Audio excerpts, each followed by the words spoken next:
Today, I'm introducing you to a woman whose writing changed my husband and my life. I am not exaggerating. What she wrote gave us an explanation and a vocabulary for what my husband was experiencing when we first moved back to Germany. Now we understand it to be reverse culture shock. And with both of us experiencing identity shifts and changes because of the cultures that we've lived in, we understand that we are triangles. Now, don't worry, this episode is going to explain what that means. But the key piece I want you to really pay attention to is when we're able to explain what we're experiencing, how it helps connect us better, not only as a couple, but to others who get it too. So let me introduce you to Naomi Hathaway. The Naomi that I was aware of created the I Am a Triangle movement. She wrote an article that went viral overnight about being a triangle, basically about what it's like when you move to another country and you notice you've changed. And when you return to your home country, how it just doesn't feel the same. Now, Naomi is the founder of Leaving Well, a practice devoted to helping organizations treat leadership transitions not as a crisis or cleanups, but as acts of cultural maturity. She works with mission-driven teams to move beyond transactional fixes and into values-aligned relational practices that honor complexity, grief, and growth. Her work lives at the intersection of trust building, systems change, and the radical belief that how we end things matters just as much as how we begin. It is my deep honor and pleasure to introduce you to Naomi and to gift you this concept as well that helped my marriage at a really difficult time. So go grab yourself a warm drink and let's dive in. Welcome to Relationship Reset, a podcast for high-achieving couples who've been together for over a decade and don't want to feel like roommates anymore. I'm Katie Russler, relationship strategist and couples counselor with almost 20 years of experience helping ambitious couples reconnect, strengthen communication, and turn their relationship into the best part of their success story. This podcast is about using practical tools and a lot of real talk to help you understand your patterns, stop feeling stuck and discouraged, and start working on your relationship in ways that actually fit your busy life. Because your relationship shouldn't be the cost of your success, it should be the best part of it. So let's dive in. Welcome back to the podcast. As you all know, I live internationally. I'm married a German guy. I'm from the States. And living abroad has been eye-opening. Throughout the process, we've dealt with my husband's reverse culture shock, my culture shock, and in that process, I learned about the I Am a Triangle movement. I have Naomi Hathaway here today so that we can start talking about what it means to be a triangle, the impact of finding our tribe and our community, and how that impacts our relationship too, and then when to decide it's time to move back. So Naomi, thank you so much for being here and talking with us today. I'm really excited. It's been a while since I have lived overseas, but the concept of I Am a Triangle still resonates, and it always will. I think that's the part of that's so juicy about it is once a triangle, always a triangle, with some extra edges added in there too. Definitely. Start us off with the story of I Am a Triangle, the square, the circle, how we become a triangle, so that those who don't know this concept have a better understanding. So it's not geometrically correct. Like people always get in their feels about how like, this isn't actually the way that it works. So like, okay, just go with the concept and the idea. So the idea is that when you are at home in the country that you call home, whatever that might be, for a lot of people, the easiest way to understand it is your passport country. You are a square. It's everything is known to you. Culture, maybe the different varieties of religion, food, how you make community, how schools work, all of those things are very known to you. And then you move abroad and you move to what we call circle country. Everything's different and very few things are the same or have similarities. And so you have to relearn everything. The idea then of I'm a triangle is you can't really stay a square because now you've shifted and you've got new perspective on things that are outside of your passport country, but you also will never be able to truly become a circle. And so here's where the geometric conundrum comes in place. You become a triangle. I know it's not right, but go with it. The idea then is that when you become a triangle, you also then, when you move back, quote unquote, home, you're really struggling to then belong. Add to this, if you're raising children, add to this, in your case, Katie, having, you've married into a different culture, a different nationality, that just gets really prickly. So then a lot of people also then call that a star because you're adding all the other points. And what happened was we moved to India. So my husband and I are both Americans. My husband had lived and worked internationally for quite a while before we met, but I had never been.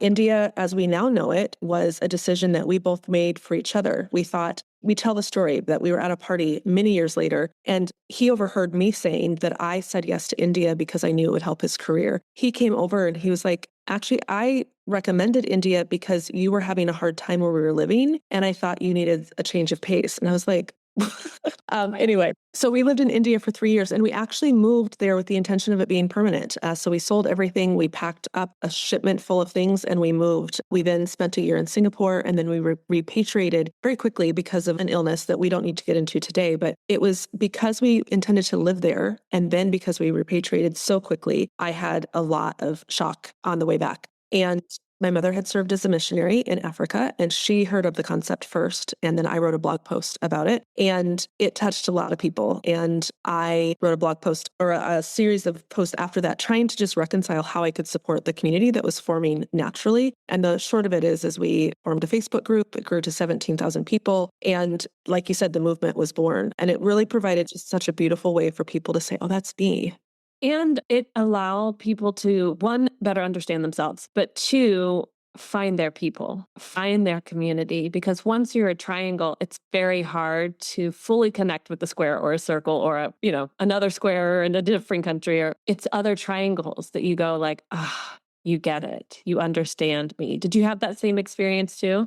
I did. And when we repatriated back, we moved to a community of stayers, people that had really never left their community. And not on purpose, but I realized I put away all my bangles and I put away all of my amazing jewelry that I had just collected from India and Singapore. And it was because I totally didn't fit in. And showing up in my jingle jangles and my really boldly colored clothes, they were really not going to welcome me in. And so I think you're totally right that it's much harder to connect. The other thing that's really funny is we started having people in the triangle community say things like, if only we could have an identification of sorts. And so we made luggage tags. And Katie, we started getting pictures of people that would, not knowing each other in airports, would see a luggage tag. Immediate friendships. They would introduce their spouses because that connection, like you mentioned, was so quickly there because they knew they understood what had happened. Yeah, definitely. We have found in our community here, as much as we've tried to integrate in many ways, and even though my husband is German, he lived in the States for 6 years. So he full on was a triangle and then came back here. And our children even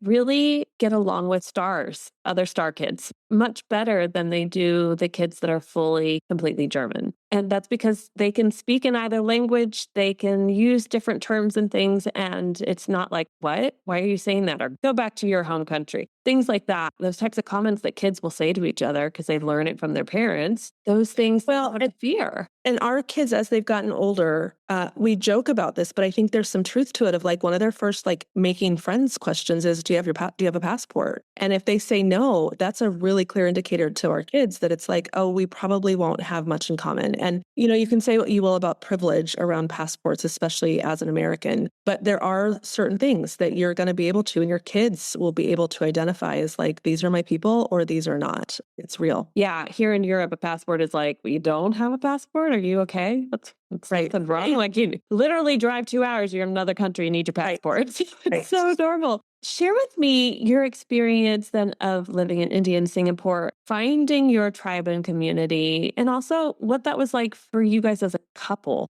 I think that one of the things that I always have to preface what I'm about to say is that because we had children that were school-aged at the time, finding my community was a whole lot easier than the experiences of my friends who either had kids that were already out of high school or that didn't have children at all. I think there's something to be said about drop-off. And of course, every location is different. But for us in India, we had drivers. And so we would get driven to school, to the American Embassy school, and dropped off. And right inside the gate were all of the other moms. And so we would drop off kids and then we'd go have tea or we'd go shopping or we'd go do a photo walk, or my community literally was baked in and was right there. One of the things that I did know that I experienced, there wasn't a welcoming committee there. So we started at 2 of the schools that my kids went to, partially because I saw that it was missing, a buddy program where over the summer, because normally people vacate and they're not there during the summer, new families that come in don't have anyone there to guide them or show them around. Anyway, all of that to say, my experience at finding community was quick and fast and furious. I also was blogging before I went to India. And so I was also able to make relationships and friendships because people would meet me and they'd be like, oh, you wrote Delhi Bound. And so I think there's ways that we can, not everyone, you don't have to write a blog necessarily, but I really encourage people to kind of make their newness known. Don't hide it. It's kind of the thing where we talk about be kind to everyone. You don't know what they're going through. It's the same of like, smile and introduce yourself to everyone. You don't know if they're new or not. Like, don't make assumptions, just introduce yourself, And also, I think the other thing that's beautiful about my experience of international living was you get past the kind of surface level stuff really quickly and you go really quickly deep. It's like, we lived before. How many assignments have you done? How old are your kids? Where are you living? What's your favorite place? What have you found that's amazing? And so right away, then you can kind of find your folks. What I will say is that my husband's experience was radically different. So he was working for an Indian-owned company. And so he was not around folks that he might have felt would be future friends, to assume would be future friends. But because he had done it before, he lived in Moscow, he lived in Rio de Janeiro, and also lived in Rome for a while. He was used to making friends and building community. What was challenging though for us as a couple was finding it that fit for all of us. So eventually we did find amazing humans that both of us as a couple really got along with, and kids also got along with each other. And those became tight-knit buds for us the whole time. But it was more challenging for my husband for sure. Yeah, it's funny you mention school and drop off. So, I'm a military kid, always was the new girl every 2 to 3 years, right? And I remember dropping off my daughter to the kindergarten. And this is not being a mean stereotype, but in general, I have found Germans are not the first to be like, you're new. Hi, welcome. They kind of stay in their own lanes with their own people. And if you show up, they kind of just stare at you.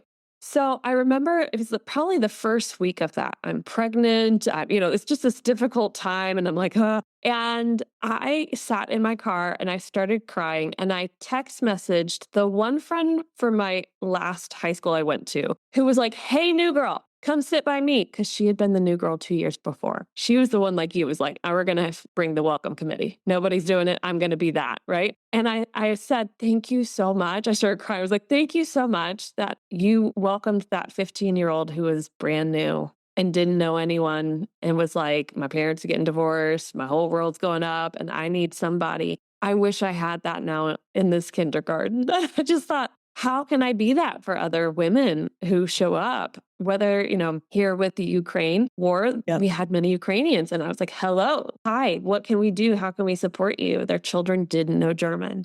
And it was just such a challenging time. And for my husband to come back and try to reintegrate with people that he used to be able to, it was so different for him. So we both had this sort of like, where did we move? And it takes a toll on the relationship because there's a bit like in your experience, well, you've got your community, you've got your tribe, your husband's a little bit like, let me tag along. Maybe there's a husband, right? Yeah. Well, and in our situation, my husband was gone a lot. And so he would come back after 1 or 2 weeks of being out kind of on the road, and I would have people. I would have my crew. And so that also caused some friction and some rub because if he was miserable, shouldn't I be also? Like if he was not finding, why do I get to be happy and have events and things to go to? So there was definitely that friction. I think the other thing for us that was an interesting friction was he thought because he had lived overseas before, he thought that I was going to struggle more. And when I didn't, I mean, there was of course struggles and there were plenty of times crying in the car, like, yes, of but because I didn't struggle as much as I think he anticipated, he couldn't be the helper. And so then he was like, well, what's my identity? If I'm the one that came into this, kind of recommending that we do this really crazy, wild thing, and then she doesn't also need me, then where are we at? You then bring in, Katie, like all of the cultural competencies of different cultures that you're around and different organizational structures. And so it can be really complex.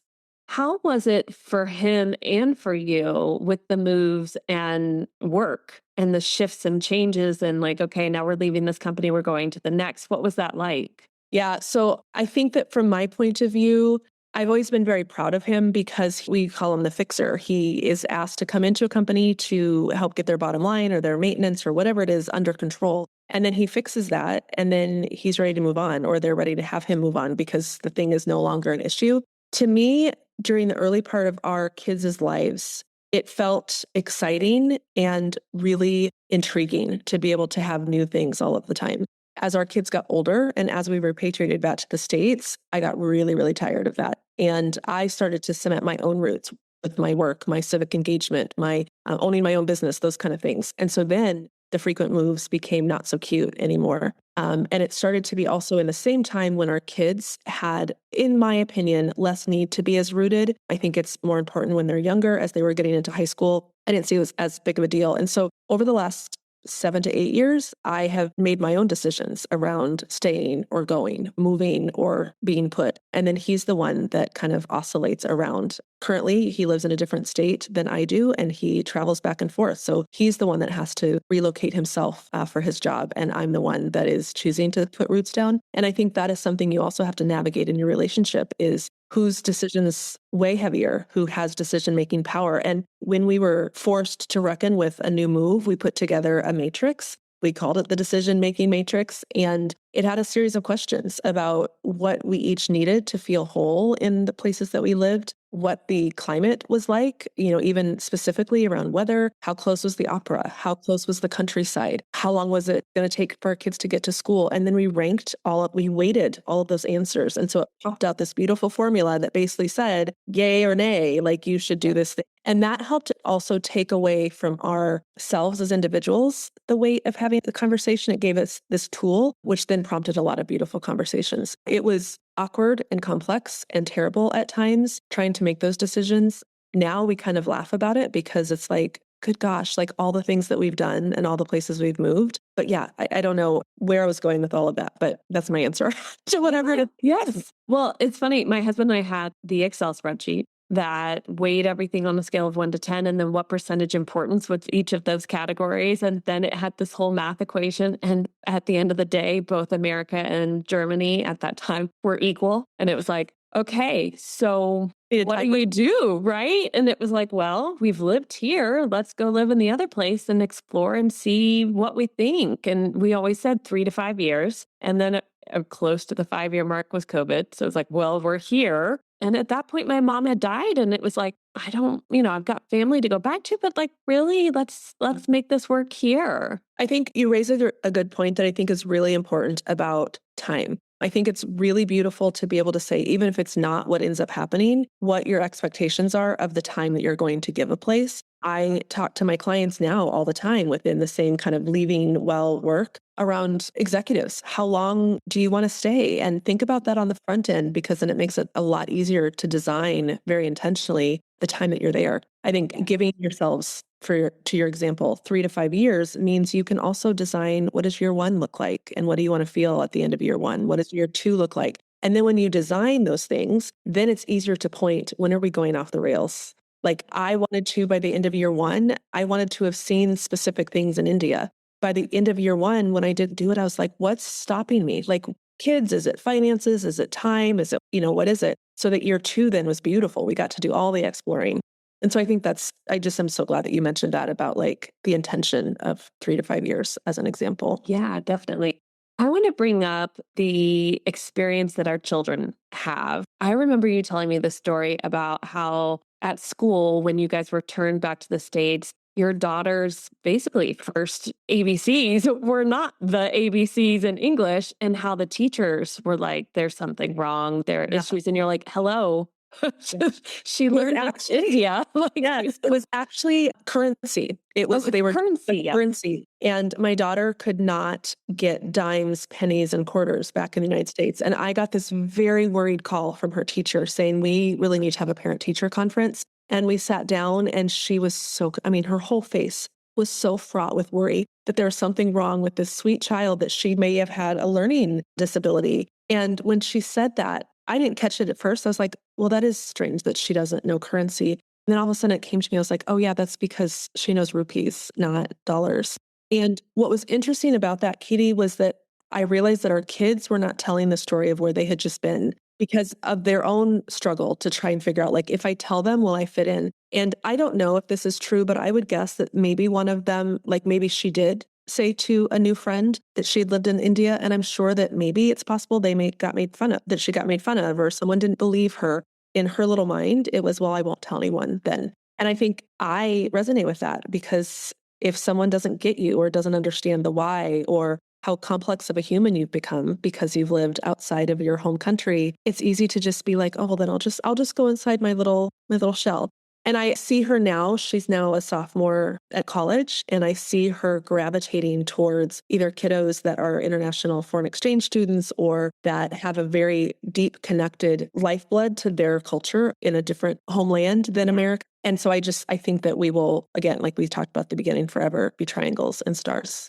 Yeah, definitely. There is such goodness to living abroad, to giving your child that experience. And as you said, it comes with an adjustment if you go back to your home country and how the other kids will interact Yeah. because their stories will be like, for my kids, oh, we went to France for summer vacation. That's normal here, but it sounds bougie when you're in the state. Like, you Yeah. went to France. Like, Yeah. no, literally, it's just a few hour drive. Like, it's not that crazy. Even the lilt that, people always call it the expat lilt, or for kids who are bilingual or trilingual, slipping into using other words or slipping into an accent, or my kids' comfort food is Indian food, not mac and cheese, and so it's all of those things are both positives and negatives, and it just depends on who you surround yourself with. We often used to say in the triangle community that we wished we had a little ticker, a digital ticker above our heads that could say, here's who I am and here's where I've been, so that people could see you and gravitate towards you instead of trying to do the hard relationship building work of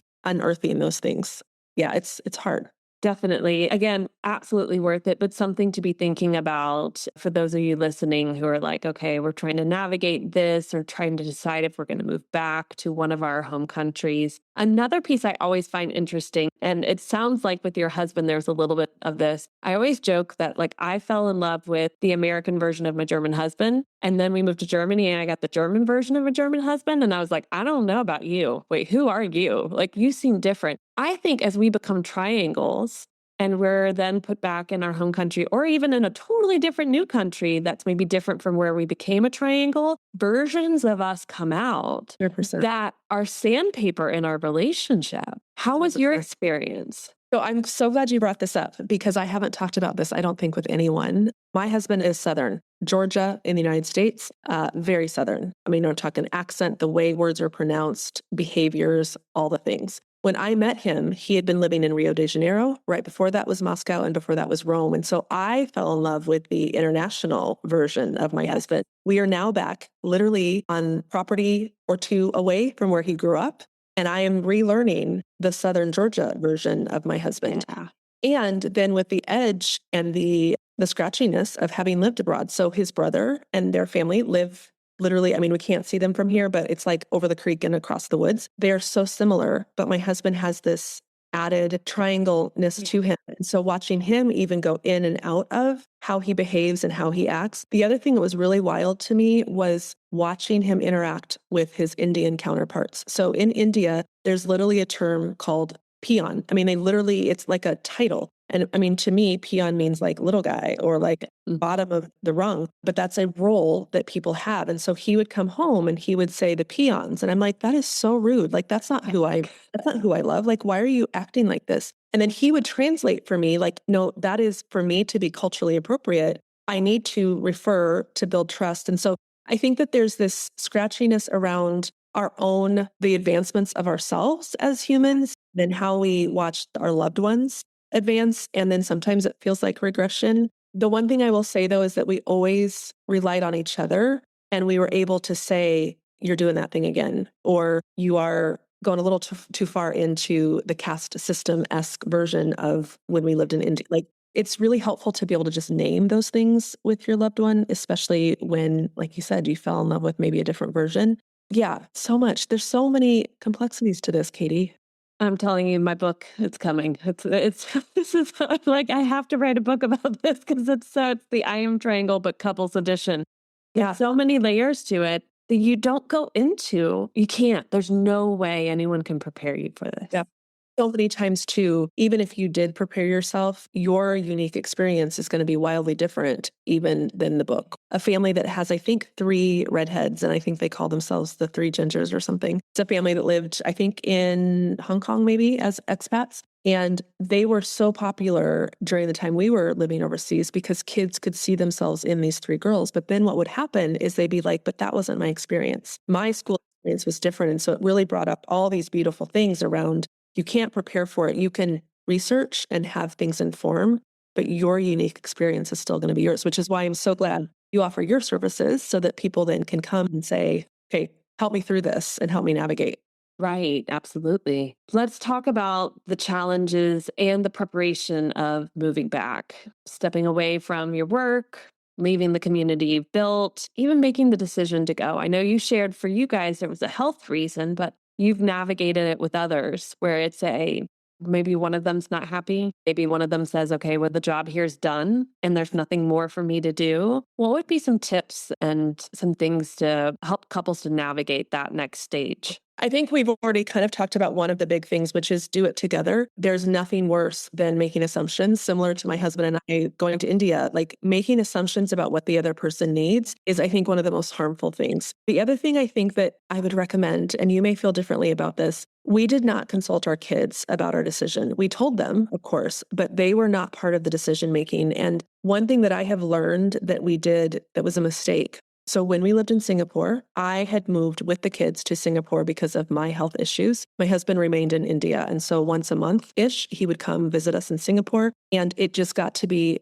too hard for our family. And so he and I made the decision to move back to the States. But what precipitated that decision was our middle kiddo saying to my husband, asking questions about the money that he made. And what he was getting at was, is the money so good that you're never home? Now, what we didn't realize was that burden he still carries to this day was he feels like he was the reason that we moved back. And so I just would strongly encourage, as you are talking to each other about when it's time to go, do not put that burden on your children. Communicate with them once the decision's made. But unless they are like 19, 20 years old, I think that you should keep that away from your kiddos. The other thing I'll say that really helped us was celebrating very intentionally once we made the decision, going to all of our favorite spots, saying goodbye to the hawker stand of our favorite, our favorite person, letting the kids really design their goodbye also. For one, it might have been a pool party. For another, it might have been a hike at their favorite spot. Choosing to leave some things behind and pass on to another family versus what you take with you is huge. I think that there's also something to be said about once you've made the decision, literally sit together and decide what are some of the traditions that you've learned from the place that you've adopted that you can take back with you. We make olive fried rice quite a bit. It is a very specific recipe from Singapore that we had someone teach us how to make. When I make that, it's like this really beautiful harkening back to that time. We brought some furniture back. I think there's some ways that you can really honor your time. The other thing that I would recommend is that you document your reasons why, because when it gets hard and when you are angry and tired and, going through it, being able to go back and say like, oh yeah, this is why we're doing this. Sometimes it's obviously also not in your control, especially I think about depending on the administration of wherever, sometimes you've been sent to a place. And so that can also end. That brings up a whole nother host of challenges. It's one thing to decide for yourself when something ends, and it's a whole nother thing to have it decided for you. 100% encourage folks to get professional support and help. The strongest of us always think we can do it by ourselves, and we can't. We're not meant to do hard things always by ourselves. So I think it's really all about talking, communication, being transparent, and protecting your kiddos as much as you can. Definitely. I love that you said write down your why. I just wrote that down as well because I was like, gosh, it's so true. If we don't write ourselves a little love letter, this is your why. It's okay. There's a reason, there's a purpose because we don't like discomfort and pain and sadness and hurt and what feels like breakups. But when we know that on the other side is something better, greater, whatever it might be, and sometimes you don't know, we're willing to take that chance. And kind of like my husband and I, let's try it for 3 to 5 years. And if it doesn't work, we have the freedom and opportunity to return back. Not everybody has that, I understand, but knowing that it's not always forever. I think sometimes that what people get scared, right? Like it'll be if we move back, it's forever. Yeah, I think that it's interesting because I always hear people say, I don't have the same choices or I wouldn't have the same luxury. And it's like, I don't know, really, have you examined that truly? I think there are ways that we can all take advantage of making a decision to live somewhere else. I think that we have lulled ourselves into complacency around, I don't have that privilege, I don't have that choice, and I think more of us do than we think. I also think the other beautiful thing to think about is a lot of my clients now, when I start, I will say something like, things are going to get crispy, crunchy, and really, really sad. And you're not going to know why. Because I work with folks and organizations around workplace transitions, and they're always a little skeptical. And I say, every time that you have ever moved, those feelings are going to come right back up to the surface when we're talking about workplace transitions. And so even thinking about as you are navigating, as you're listening to this and whatever form of transition you're navigating, the way that you handle and navigate it now will also help firm up or erode your resilience in the future. And so think of it also as a future love letter to yourself to really be kind, thoughtful, intentional about how you're designing and processing it. I think so many of us naturally push stuff down. But if you think of it in a, what's the you of tomorrow, you of next year going to need, do some of that stuff today. And you're exactly right. Resilience isn't suck it up, do it, push it down, don't feel it. Resilience is I can feel it and move through it. Yeah. And we need that. Talk with us a bit about leaving well. This is your next movement, right? Your new movement in the last few years that you're really building it. And for great reason. I remember when this started, you started writing about it, there were so many layoffs and so much was happening. And you were like, no, this is not okay. Companies and organizations are not preparing individuals for this in correct ways. It's not helping teams. And you started by working with the individuals, but now you've said, no, it's time to talk to the organizations. Yeah. Walk us through a little bit of that now. Well, and I have to give credit to Jerry Jones, who was a fellow expat. He was living in China at the time, and he really developed leaving well as a tool and a coping mechanism for expat folks. How do you leave one post to be able to land in the new one even better? And that served us well while we were leaving both India and Singapore. And so I asked him if I could borrow it for the organization and for the workplace. And what I think is interesting about this is none of us have the first job that we've ever had, yet we act surprised, so surprised when a job ends and someone leaves, whether it's us or someone else. And we always act like, oh my gosh, I thought they'd be here forever. Why do we think that? And so part of my work is to just normalize and get more and more people to say, the reality is that people leave. And then the second piece of what I'm hoping that people will catch on to is, and we can actually plan for it, prep for it, and make it part of our culture. I do have a dream, Katie, that one of these days, I don't know if they do it in other countries, but in America, they always have like the best business award of the year. And there's all sorts of things about retention and customer service and whether they have Fridays off or whatever. I would love to see a future where part of what we judge as a company's wholeness is how do they treat departures and how do they plan for them. It's also not hard. It's really not hard. When I say the things of what I recommend to companies, they're always like, oh, that's totally doable. But it takes a mindset shift and it takes intention. The best companies roll out the red carpet when they have a new person starting, and then they do the complete opposite when someone has gone. And there's all sorts of beautiful things that can be done around stay interviews is one good example. Talking to someone midway. Do you still want to be here? Is this job what you thought it was going to be? Are there things we're missing in your potential that we could really elevate? Are there things that you are ending up doing that weren't part of what you thought your job description was going to be? The other thing that goes back to what we were talking about, I love asking leaders to set a timeline. When you start a new job, whether you say it to your board of directors or to your, whoever you report to, for yourself, is this a 3-year term? Is this a 5-year? Is it 10 years? A lot of the work I do also, Katie, is helping founders leave something that they have birthed, which has its own sweet, special set of complexities. Oh, it does. Yes. Yeah, but it's been good. And like you said, I realized that helping individuals was beautiful for that one individual, but really the onus and the responsibility is on the organization to get it right and to keep practicing. I'm so glad that you are bringing light to this. And, when I think about how over the last several generations, the workplace has changed, and I reflect on like when someone's retiring, usually people stayed at a company forever. The retirement party was a big thing, like everyone. And now it really is like, oh, see you, bye. Hey, great. Yeah. And there isn't this. You can spend as much time as you do onboarding as you do offboarding in a way, like, and having them step away. So I love that you're bringing light to that and making it practical so that companies and organizations can do it. And if you think about, so I'm also very curious about the sports world. And so if we think about in sports, performance is what it's about, right? It's winning. We talk about coaches and their winning, their winningness. And when you think about all of the transitions that happen in sports, that impacts performance, wins, all of those things. Coco Gauff recently for the US Open, she changed her serve because of a new coach.